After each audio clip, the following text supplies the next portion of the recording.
আল্লাহ আমাদের আওয়াজকে বুলন্দ করে দেন। আরো চিল্লায়ে বলুন, আরো আওয়াজ দিয়ে বলুন। এই আওয়াজ দিচ্ছেন কে? বলেন, আওয়াজ দেওয়ার মালিক কে? আমার এই গলা দিয়েছেন কে?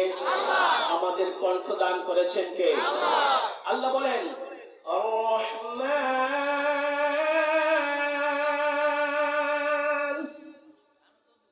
আল্লামাল কুরআন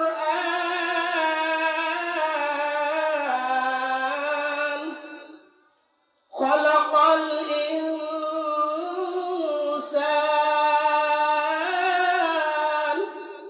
আল্লামাহুল বায়ান।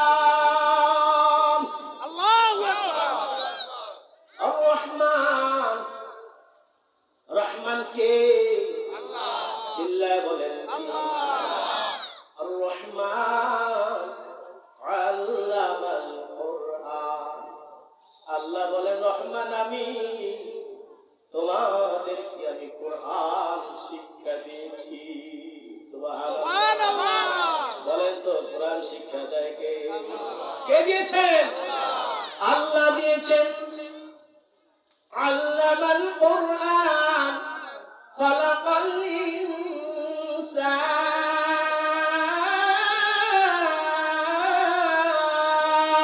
আল্লাহু আকবার। আল্লাহ বলেন, তোমাদেরকে সৃষ্টি করেছি আমি আল্লাহ। বলেন তো দেখি আমাদের রব কে? আরো জোরে বলেন কে? আরো জোরে বলেন কে? তার কাছে যেতে হবে কি হবে না? আসলে যেতে হবে। রব হচ্ছেন আমাদের আল্লাহ। আল্লাহ আগে বললেন কোরআন শিক্ষা দিছে, এরপরে বললেন আমি তোমাদেরকে সৃষ্টি করেছি। কথাটা কেমন জানি উল্টা হয়ে গেল, ঠিক কিনা? কারণ আল্লাহ তো আগে সৃষ্টি করেছেন, করেছে না কোরআন? কিন্তু আল্লাহ কি বুঝাইতেছেন এখানে? হিকমতের কথা। আল্লাহ রাব্বুল আলামিন জানায় দেয়, বান্দা তোমাদেরকে সৃষ্টি করেছি ঠিক, কিন্তু লৌহে মাহফুজে কোরআন যার উপরে আমি নাজিল করেছি, যার উপরে আমি নাজিল করেছি, বলেন তো তার নাম কি? মুহাম্মাদুর রাসূলুল্লাহ। আসেনি? মুহাম্মাদুর রাসূলুল্লাহ ওয়াল্লাযীনা মা'আহু আশিদ্দাউ আলাল কুফফার। সুবহানাল্লাহ। আল্লাহ রাব্বুল আলামিন এই কোরআন নাযিল করেছে আমার আপনার নবীর উপরে। এই পৃথিবীর জমিনে কোনো কিছু তখন তৈরি হয় নাই, আসমান জমিন তৈরি হয় নাই। আল্লাহ রাব্বুল আলামিন যার প্রেমে এই বাগান সাজাইলেন, যার প্রেমে পড়ে আল্লাহ দুনিয়াতে এত মানুষ, দুনিয়াতে এত ইনসান, 18,000 মাখলুকাত আল্লাহ পাক রব্বুল আলামিন সৃষ্টি করেছেন শুধুমাত্র কেবলমাত্র আমার আপনার নবীর মহব্বতে। সেই নবীর উপরে আল্লাহ কোরআন নাযিল করেছেন। এই জন্য আল্লাহ বলেন কোরআন তোমাদেরকে শিক্ষা দিলাম। এরপর আল্লাহ বলেন তোমাদেরকে সৃষ্টি করেছি। আল্লামাহুল বায়ান, কথাও শিক্ষা দিছি আমি আল্লাহ। সুবহানাল্লাহ। অর্থ দিচ্ছেন কে? বলেন, এই আওয়াজ দিয়ে আওয়াজ দেওয়ার মতো ব্যবস্থা করেছেন কে? আল্লাহ। সেই আওয়াজ যদি আমরা কৃপণতা করি তাহলে আল্লাহর নিয়ামতের অস্বীকার, অকৃতজ্ঞতার প্রকাশ পাওয়া যাবে। এজন্য আমরা অকৃতজ্ঞ যেন না হয়ে যাই।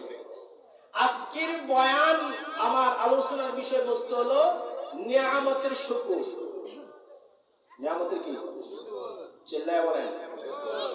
নিয়ামতের শুকরিয়া আদায় যদি না করে আল্লাহর বান্দা, তাহলে ওই আল্লাহর বান্দার উপরে নিয়ামতের শুকরিয়া আদায় না করলে আল্লাহ তাদের উপরে রাগান্বিত হন, লানত দেন, গজব দেন, ধ্বংস করে দেন। কি বলেন, ঠিক কিনা? আজকে এই আজকের এই আলোচনা আমরা শুনব। আমি জানি আমার সময় অনেক লাগে, কিন্তু আমি এই সময়ের মধ্যে শেষ করতে পারবো না। তারপরও চেষ্টা করে যাবো মূল কথাগুলো বলার জন্য। শুনতে রাজি আছেন তো ইনশাআল্লাহ? এই এলাকাবাসীর জন্য নিয়ামতের কথা যেহেতু এসেছে, আমি সর্বপ্রথম একটা কথা দিয়ে শুরু করি। নিয়ামত এই এলাকাবাসী যারা আজকের এই মাহফিলটা সাজাইছেন, এটা কিসের জন্য? গান বাজনা নাচানাচি হবে, ঠিক না? হ্যাঁ, তো কি হবে? কোরআন হাদিসের আলোচনা। বলেন কিসের আলোচনা? কোরআন এবং হাদিসের আলোচনা হবে। বলেন দেখি এই এলাকার জন্য এটার মতো আর নিয়ামত কি হতে পারে? এই নিয়ামতের বাগান আজকে যারা সাজাইলেন, বড় দুর্ভাগ্য, বড় হতভাগ্য যারা আজকের মাহফিলে এসে বসতে পারবে না। বড় পরিতাপের বিষয়। আমরা দেখেছি এই রাস্তার ভিতরে দোকানপাটে যা মানুষ আছে, এই মাঠের মধ্যে কোনো মানুষ নেই। কথা কয় না? আরে মিয়া, খাওয়া তো সবসময় হয়। আরে আড্ডা দিবেন আর কত কাল, আর কতদিন, আর কত ওয়াজ নসিহত? এই যে বাগান সাজানো হয়, এই যে তো ওয়াজ নসিহত করা হয়, কিসের কারণে? যেন আমাদের ঈমান যেন আমাদের কূটনীতিরা লুণ্ঠন করে না নিতে পারে, ঠিক কিনা? চিল্লায় বলে ঠিক কিনা? ঈমানকে মজবুত করার জন্য, ঈমানকে তাজা করার জন্য বারবার কোরআন হাদিসের আলোচনার মাহফিল, মসজিদে আলোচনা, সবসময় আলোচনা মুসলমানদের ভিতরে, যেন মুসলমান যেন বিভ্রান্ত না হয়। কারণ আল্লাহ পাক রব্বুল আলামিন এই পৃথিবী শুরু থেকে তিনি সিদ্ধান্ত নিয়েছেন যে আল্লাহ তাবারক ওয়া তাআলা তার কিছু প্রতিনিধি বানাবেন। সেই প্রতিনিধি হিসাবে হযরতে আদম আলাইহিস সালামকে তিনি সৃষ্টি করলেন। সৃষ্টি করার সুবাদে তার আগে ফেরেশতাকুল ছিলেন। সেই ফেরেশতাদেরকে বলছেন যে তোমরা, আমি যে আদমকে সৃষ্টি করেছি, আদমকে বানাইছি, আমার প্রতিনিধি বানাইছি, আমার ইবাদত করবে, আমার গোলামি করবে। সেই যাকে আমি সর্বপ্রথম অর্থাৎ আদমদের মধ্যে আমি সেই আদমকে সৃষ্টি করেছি, এই আদমকে তোমরা সকলে সিজদা করো। সকলে কি করো? এই সিজদা হচ্ছে তাজিম সিজদা, সম্মান। সবাই করল। ফেরেশতাদের একজন নেতা ছিল। নেতাকে ডাক দিয়ে বলার পর নেতা অস্বীকার করল। সংক্ষেপ কথা বলে যাচ্ছি। এই নেতারে যখন আল্লাহর কথাকে অমান্য করলো, অস্বীকার করলো, তখন আল্লাহ পাক রব্বুল আলামিন ওই নেতাকে শয়তানে আবির্ভূত করে তাকে ইবলিস নামক শয়তানে আবির্ভূত হয়ে গেল। জান্নাত থেকে বিতাড়িত হয়ে তিনি বিতাড়িত করে দিলেন আল্লাহ। তখন শয়তান আল্লাহর কাছে অনেকগুলো আরজি করেছেন। তিনি আল্লাহর কাছে চেয়েছেন, আল্লাহ আপনি আমাকে শক্তি দিতে হবে এমন, যা মানুষের রক্তের ভিতরে চলাচল করতে পারে, এবং কি আমাকে কিয়ামত পর্যন্ত হায়াত দিতে হবে। আমার শরীরের ভিতরে এমন জাদু দিতে হবে, জাদু যা মানুষের ভিতরে, মানুষের শরীরে হাত লাগাতে দেরি, সে যে আরাম বোধ করতে দেরি করে না। সারা রাত আমাদের এলোমেলো যায়, ফজরের আগে দিয়ে ঘুম, ঠিক না? আরে কথা শয়তান এবার আল্লাহর কাছে কিয়ামত পর্যন্ত হায়াত চাওয়ার পরে আল্লাহ বলছেন, যা যা তুই যা চাইছ তোকে সব দিয়ে দিলাম, তবে একটি কথা, তুই যা চাইলি তোকে তাই তো দিলাম, আর কি চাই? এবার শয়তানে বলে, আল্লাহ আপনার কাছে একটি চ্যালেঞ্জিং, আমি একটা চ্যালেঞ্জ করে বলি, আল্লাহর সাথে শয়তান যে চ্যালেঞ্জটা করছে, সেই চ্যালেঞ্জটা কি? শয়তান বলে, قال فبعزتك لأغوينهم أجمعين।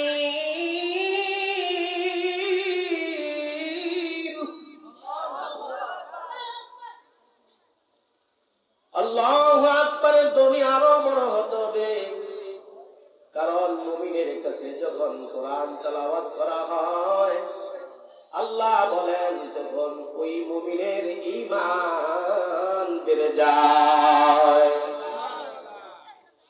এই জন্য কোরআন তেলাওয়াত শুনলে আল্লাহু আকবারের ধ্বনি বড় হতে হবে। শয়তান আল্লাহর কাছে চ্যালেঞ্জিং করে বলে, وَبِعِزَّتِكَ لَأُغْوِيَنَّهُمْ أَجْمَعِينَ। আল্লাহ তোমার ইজ্জতের কসম করে বলছি, আমি আদম সন্তানদের সকলকে পথভ্রষ্ট করব। যে আদমের কারণে আমি আজকে বিতাড়িত হয়ে গেলাম, জান্নাত থেকে জাহান্নামী হয়ে গেলাম, সেই আদমকে আমি পথভ্রষ্ট করব। এইবার শয়তান আবার বলে, ইল্লা ইবাদাকা মিনহুমুল মুখলাসিন।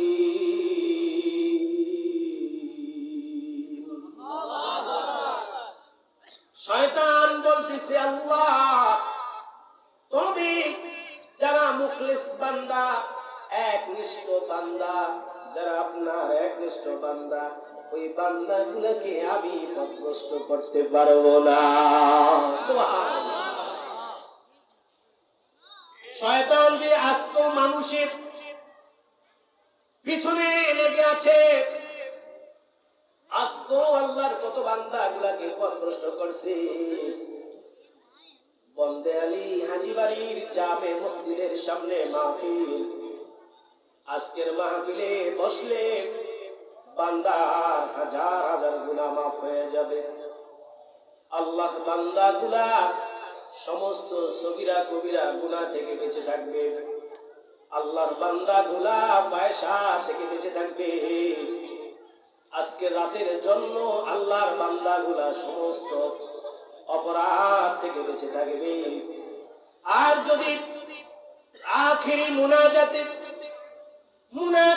যদি আল্লাহর বান্দাগুলা আল্লাহর দরবারে তওবা করে, মুনাজাত করে, এরপরে তারা যদি দুই চোখের পানি পালাইয়া দিয়া তাদের গুনাহগুলার কথা মনে করে আল্লাহর দরবারে হাত তুলে কান্না করে, আল্লাহ বলেন বান্দার তওবার কারণে তার জীবনের সব গুনাহগুলো আল্লাহ মাফ করে দিবে। এই জন্য শয়তান আজকে ডিউটি খুব করা। বন্দে আলী হাজীবাড়ির জামে মসজিদের আশেপাশে শয়তান একেবারে ওত পেতে বসে আছে। কেমন করে ওত পেতে বসে আছে?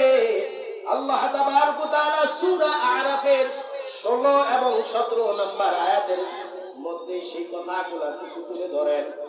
শয়তান মানুষকে কেমন করে পথভ্রষ্ট করে। আল্লাহ তাবারক ওয়া তাআলা আমাদেরকে এমন নিয়ামত দিয়েছেন, ওই শয়তান চিন্তা করবে যে তোমরা এত নিয়ামত পাওয়ার পরে তোমরা জান্নাতে যেতে পারবা না। আমি শয়তান তোমাদের পিছনে আছি, তোমাদের ডিউটি রত আমি আছি, দেখি কেমনে তোমরা আল্লাহর সেই জান্নাতে যাও। আর আল্লাহ বারবার বলেন, বান্দা আমি তোমাদেরকে যে নিয়ামত দিছি এই নিয়ামত পাওয়ার পরে শুকরিয়া আদায় করবে, শুকরিয়া আদায় করবে, শুকরিয়া আদায় করবে। শয়তানের প্রধান কোনো স্মরণ করা যাবে না, আল্লাহ রাব্বুল আলামিন সেই শয়তানের কথাগুলা তুলে ধরেছেন সূরা আ'রাফের 16 এবং 17 নম্বর আয়াত। আল্লাহ বলেন, قال فبما أغويتني لأقعدن لهم صراطك المستقيم ثم لآتينهم من بين أيديهم ومن خلفهم وعن أيمانهم وعن شمائلهم ولا تجد أكثرهم شاكرين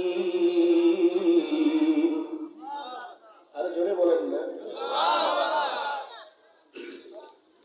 আল্লাহ রাব্বুল আলামিন শয়তানের কথাগুলো আল্লাহর বান্দার মাঝে কোরআনে তুলে ধরেছেন। শয়তান বলে, ক্বালা ফাবিআগওয়াইতানি লাউকউদান্না লাহুম সিরাতাকাল মুস্তাকিম। আপনার বান্দাগুলো যখন সঠিক পথে চলবে, সিরাতুল মুস্তাকিমের পথে চলতে থাকবে, নেকের কাজের দিকে যখন ধাবিত থাকবে, যখন ভালো কাজের দিকে ধাবিত থাকবে, যেতে থাকবে, মসজিদে যেতে থাকবে, এইবার শয়তান বলে, সুম্মা লাআতিয়ান্নাহুম মিন বাইনি আইদিহিম ওয়া মিন খালফিহিম ওয়া আন আইমানিহিম। আমি শয়তান তখন তার সামনে দিয়ে আঘাত করব, পিছন দিয়ে আঘাত করব, ডান দিক দিয়ে আঘাত করব, বাম দিক দিয়ে আঘাত করব। অর্থাৎ শয়তান চতুর্দিক দিয়ে আল্লাহর এই বান্দাটাকে আল্লাহর ইবাদত থেকে, নেকের কাজ থেকে, ভালো কাজ থেকে তাকে ফিরাবে। শুধু তাই না, ওয়ালা তাজিদু আকসারাহুম শাকিরিন। শেষ পর্যন্ত আল্লাহ রাব্বুল আলামিন বলেন, এই শয়তানের দোকায় পড়িয়া মানুষগুলা অকৃতজ্ঞ হয়ে যাবে। এই জন্য বলছি, আল্লাহর বান্দাগুলা ভালো করে শুনে নেন। আল্লাহ রাব্বুল আলামিন বলেন, আমি তোমাদের এমন কোন নিয়ামত নাই যে তোমাদেরকে দেই না। আল্লাহ রাব্বুল আলামিন বলেন, ফাবিআইয়ি আলাই রাব্বিকুমা তুকাযযিবান। সুবহানাল্লাহ। আল্লাহ রাব্বুল আলামিন বলে, বান্দা তোমরা আমার কোন কোন নিয়ামতের অস্বীকার করবে? আল্লাহ রাব্বুল আলামিন কোরআনে অনেক জায়গার মধ্যে ভাবে বলেছেন, ও আল্লাহর বান্দারা শুনে নেন, কৃতজ্ঞতা আল্লাহ রাব্বুল আলামিনের কৃতজ্ঞতা প্রকাশ করতে হবে। কৃতজ্ঞতা যদি প্রকাশ না করি, আল্লাহ রাব্বুল আলামিন সূরা ইব্রাহিমের 7 নম্বর আয়াতের মধ্যে ঘোষণা দেন, লা ইন শাকারতুম লা আযীদান্নাকুম ওয়া লা ইন কাফারতুম ইন্না আযাবী লাশাদীদ। আরে বান্দা, লা ইন শাকারতুম লা আযীদান্নাকুম, আমি যখন তোমাদেরকে যে নিয়ামত দিয়েছি, নিয়ামত পাওয়ার পরে যখন তোমরা শুকরিয়া আদায় করবে, আমি আল্লাহ তোমাদেরকে আরো নিয়ামত বাড়াইয়া দেব। বলুন সুবহানাল্লাহ।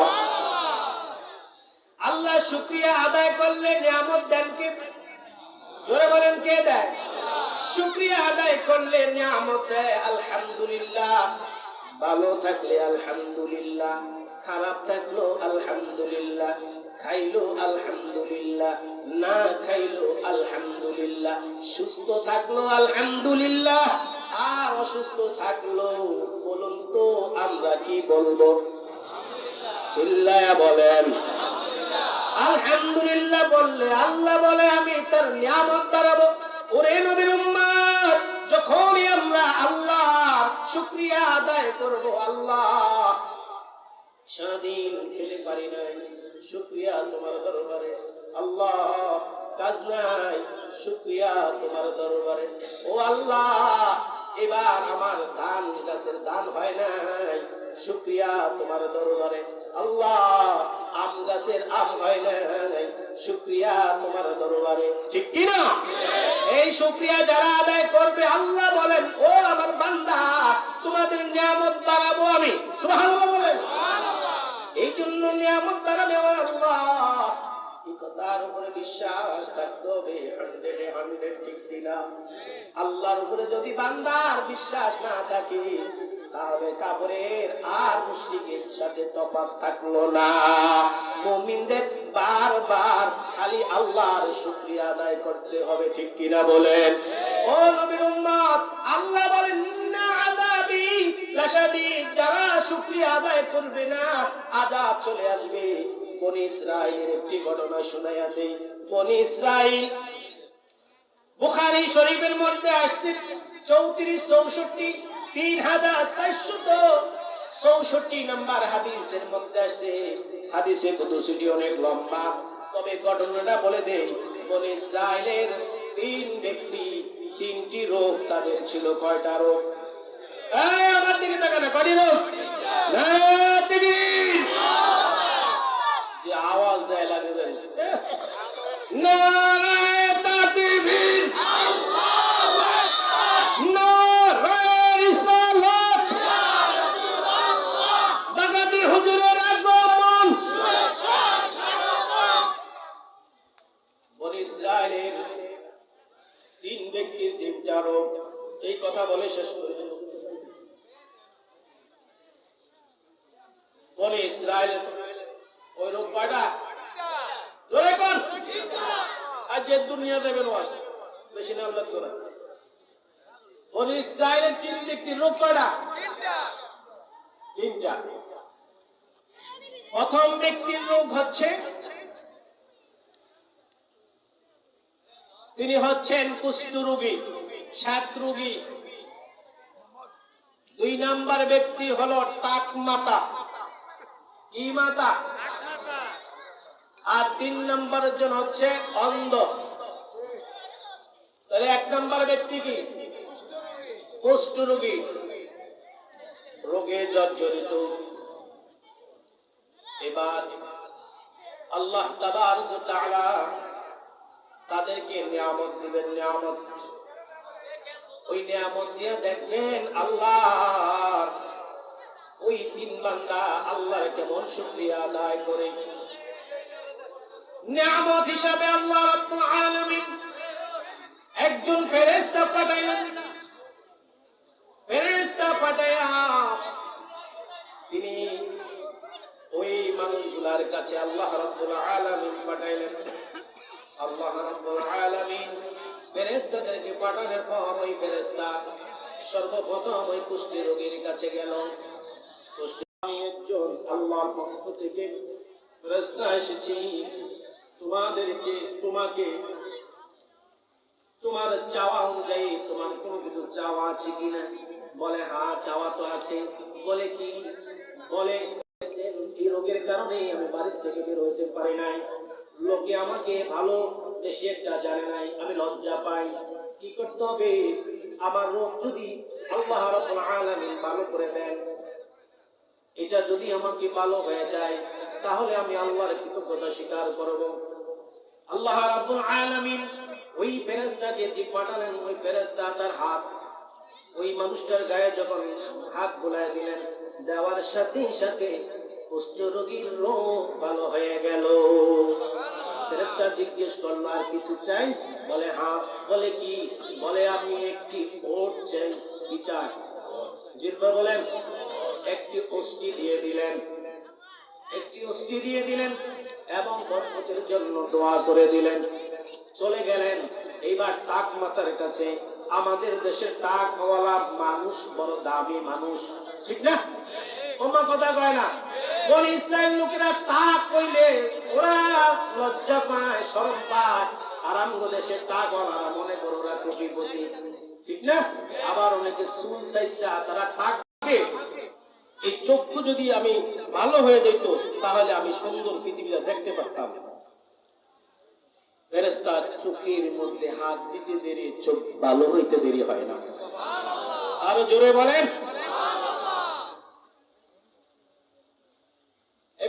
তোমার কিছু চাওয়া আছে? বলে হ্যাঁ। কয় কি? বকরি। দিয়ে দিলেন বকরি, দোয়া করে গেলেন বরকতের জন্য, ফেরেশতা চলে গেলেন। এদের এত সম্পদ হয়েছে, উষ্টি দিয়ে মাঠ ভরা, গরু দিয়ে মাঠ ভরা, ছাগল দিয়ে, কথা কয় না, মাঠ ভর্তি ছাগল, মাঠ ভর্তি বকরি, মাঠ ভর্তি গাবি, মাঠ ভর্তি কি ওট। এবং বলেন তো যে কি পরিমাণ নিয়ামত আল্লাহ দিছে, ঠিক কিনা? চিল্লায় বলেন। এবার বহুদিন পর ওই ফেরেশতাকে, তাকে ওই বনী ইসরায়েলের প্রথম ব্যক্তি, উষ্টরোগী ব্যক্তি, তার কাছে পাঠালেন। ভাই মুসাফির আমি এই জায়গাতে আসার কারণে আমার সব মালগুলা শেষ হয়ে গেল, কিছু নাই। এখন আমি বাড়িতে বুঝবো কিভাবে? যাওয়ার কোনো রাস্তা নাই। যদি তোমার এই মাঠ ভরা বকরি থেকে যদি একটি বকরি আমাকে দিতা, তাহলে আমি এই বকরি চরণ করে বাড়িতে বুঝতে পারতাম। চিল্লায় বলেন। এবার কুষ্ঠরোগী দেখেন নিয়ামতের শুকরিয়া কেমন ভাবে করে। কুষ্ঠরোগী মাঠ ভরা পুষ্টি পাওয়ার পর এখন তার কোন কেমন ধরনের আচরণ, আল্লাহর কৃতজ্ঞতা, ফজরের কথা তিনি বললেন। মাঠ ভরা অষ্টি দেখছেন ঠিক, এই মাঠ ভরা অষ্টি আমার বড় কষ্টের এবং স্বাদের, এগুলা হচ্ছে আমার বাপদাদার সম্পদ। আর কত দিব? দিতে দিতে এই পর্যন্ত বহুবার দিছি, আর দেওয়া যাবে না। কথা সত্য কইছে না? বাপদাদার সম্পদ, কথা কয় না, বাপদাদার সম্পদ। মিথ্যা কথা বলছি কিনা? ফেরেশতা বলতেছে যদি তুমি মিথ্যা কথা বলে থাকো, তাহলে আল্লাহ যেন তোমাকে আগের মতো করে দেয়। দিসিনি অভিশাপ, আইসিনি বদয়া, ইয়াসিনি সব। চলে গেলেন এবার কার কাছে? কার কাছে? তারপরে ব্যক্তির কাছে যাওয়ার পর তিনি কথা বলছেন একই ভাষা। এই গরুওয়ালাও দিয়েছেন, টাকওয়ালাও দিয়েছেন। বিদায় যাওয়ার পরে এইবার গেলেন অন্ধ ফেরেশতার কাছে। আরে অন্ধ লোকের কাছে। কার কাছে? জোরে বলেন। সময় শেষ। হুজুরকে বসিয়ে রেখে কথা কবে তো বিয়ের পরে বলতেছি, শুনেন। অন্ধ ব্যক্তির কাছে। এবার অন্ধওয়ালা ব্যক্তি কি কয়? কারণ অন্ধ যারা, তারা মতো কি আল্লাহর কৃতজ্ঞতাদের প্রকাশ করে, একটা বাস্তব ঘটনা। কারণ তারা মনে করে আমরা এই দেশের একটা বোঝা। এই জন্য এক অন্ধ লোকের কথা আমি একটা করতেছি। যেমন একজন অন্ধ লোক এইভাবে বলে, তিনি কিভাবে জানেন? যিনি অন্ধ তার আত্মনাদের কথা বলে, তার মনের কথা বলে এভাবে বলে, অন্ধ বলে ডাকে আমার এই সমাজের লোক, কথায় কথায় নিন্দা শুনি কেঁদে বাসাই। অন্ধ ব্যক্তি দাঁড়ায় দাঁড়ায় কইতাছে এমন কথা, অন্ধ বলে ডাকে আমায় এই সমাজের লোক, কথায় কথায় নিন্দা শুনি কেঁদে বাসাইব। আপন স্বজন বন্ধু বান্ধব দেয় না কেহ দাম, নিদারুণী আখ্যা পেলাম অন্ধ আমার নাম। আমার পাতে জুটে না দু মুঠো ভাত, পেটের ক্ষুধা নিয়ে ঘুমাই কষ্টে কাটে রাত। বুঝে গেছি এই সমাজে মূল্য আমার নাই, অন্য দায়ে তাই তো আমি কর্ম করে খাই। তিন বেলা ভাত এত দামি জেনে গেলাম আজ, বিত্তবানরা বুঝবে কবে, বুঝবে কবে সমাজ। কথাকার অন্ধওয়ালা ব্যক্তি এমন কথা তো না। ওই অন্ধ ব্যক্তি বলতেছি এই দুনিয়া আমি দেখতাম না, আল্লাহ পাক আমাকে নিয়ামত হিসাবে চক্ষু দিয়েছেন। ভাইকে আপনাকে আমি চিনি না, আমার মাঠ থেকে আপনার যে ধরনের বকরি প্রয়োজন হয়, যেই রকম যেই কয়টা প্রয়োজন হয় আপনি নিয়ে যান, এগুলা আল্লাহ পাক আমাকে নিয়ামত হিসেবে দিয়েছেন। ফেরেশতা বলে ও আল্লাহর বান্দা, আমি কোনো মুসাফির না, আমি কোনো সাধারণ লোক না, আমি একজন ফেরেশতা। আল্লাহর পক্ষ থেকে তোমাদের উপরে পরীক্ষা করেছে, 2 জন ফেল, তুমি পাস। আল্লাহ রাব্বুল আলামিন পক্ষ থেকে তোমার উপরে দোয়া করে যায়, আল্লাহ যেন তোমার আরো নিয়ামত বাড়ায়া দেয়। এবারে আমরা যদি নিয়ামতের স্বীকার করি, নিয়ামতের শুকরিয়া আদায় করি, প্রতিটা কাজে কাজে শুকরিয়া আদায় করি, তাহলে আল্লাহ পাক আমাদের উপরে ইসা দান করবেন। ঠিক কিনা বলেন? আল্লাহ পাক আমাদের সবাইকে কথাগুলোর উপর আমল এবং বুঝার তৌফিক দান করুন। সকলে বলেন আমিন। ওয়া মা আলাইনা ইল্লা বালাগ। আসসালামু আলাইকুম ওয়া রাহমাতুল্লাহি ওয়া বারাকাতুহু।